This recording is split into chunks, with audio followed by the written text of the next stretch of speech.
G'day guys, welcome to another Play It Forwards mini selects for this Friday evening. Last week we did movies, packaged them up, movies that weren't what they appear to be.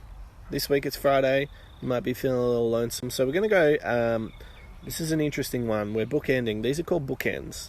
Now these are movies that are not connected technically, but kind of either mirror each other or spiritual sequels. It's an interesting one. Connected but not connected. How do you know? Because no man can be friends with a woman that he finds attractive. He always wants to have sex with her. So you're saying that a man can be friends with a woman he finds unattractive? No, you pretty much want to nail him too. Okay, so this is a classic one, When Harry Met Sally. You've seen it before. It's on Netflix. It's on a bunch of stuff. You probably have it on VHS. This is just a good starting point we need to start with, because this sort of sets a tone for all rom-coms and all romance movies that come since, because it talks about male-female relationships pretty accurately and just honestly, which is pretty rare, but it definitely informs both the myths that it creates and the expectations people have for relationships post that movie, and also within film. So let's just check that one out first. Then after that, we go to the dark side. You're cute. Love you. Love you. You and Jesse are clearly not ready to let go of each other. I do think you should start dating. I'm fine. I have a date tonight, actually. Oh my God, my ex is here. You know what? You should leave. I'm not gonna leave. We're It's too late now because he's here now. Hey! Celeste and Jesse Forever. It's not on anything. You might have to iTunes this one or get it on Blu-ray for like $9. It's so good. Written by Rashida Jones, my dream girl. Shout out. Andy Samberg, not as annoying as he normally is. And it's really pretty simple. It's basically, imagine if the story picked up from When Harry Met Sally 10 years later. And so what happens in reality when best friends fall in love, and then you're like, fuck, we're best friends. And then sometimes that's not enough. And it, again, just really honestly talks about that.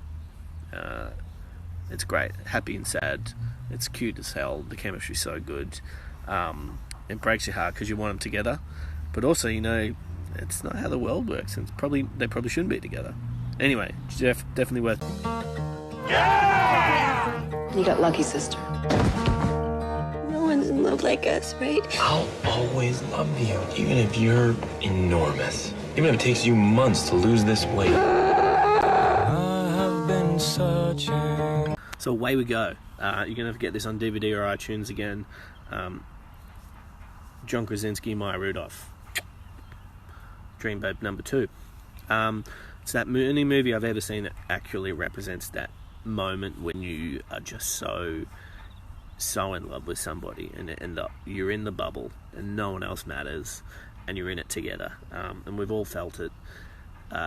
You might be in it now, you've had it before and it's fizzled, but you know that feeling where there's just you two in the world. And it's in the trailer there, and it's a great line in the film where she goes, no one else is in love like us, right? And you know that feeling. Beautiful film.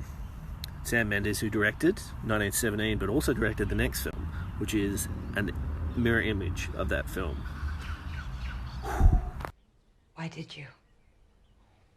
Baby, I don't know. I think it's a simple case of wanting to be a man again after all that abortion business. Some kind of neurotic, irrational need to prove something. No, I don't mean why did you have the girl. I mean, why did you tell me about it? What do you mean? I mean, what's the point?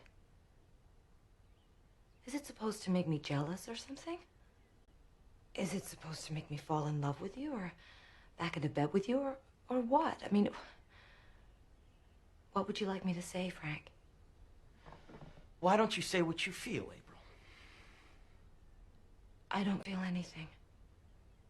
In other words, you don't care what I do or who I fuck or anything, No. I guess that's right, I don't. So Sam Mendes made this Revolutionary Road and Away We Go pretty much back to back, then went and made Skyfall. It's a good run. these movies, those two movies, are the inverse of each other. One, Away We Go, is super positive and is the most hopeful story of love that you can see, in that most hope, talks about the most hopeful moment of love.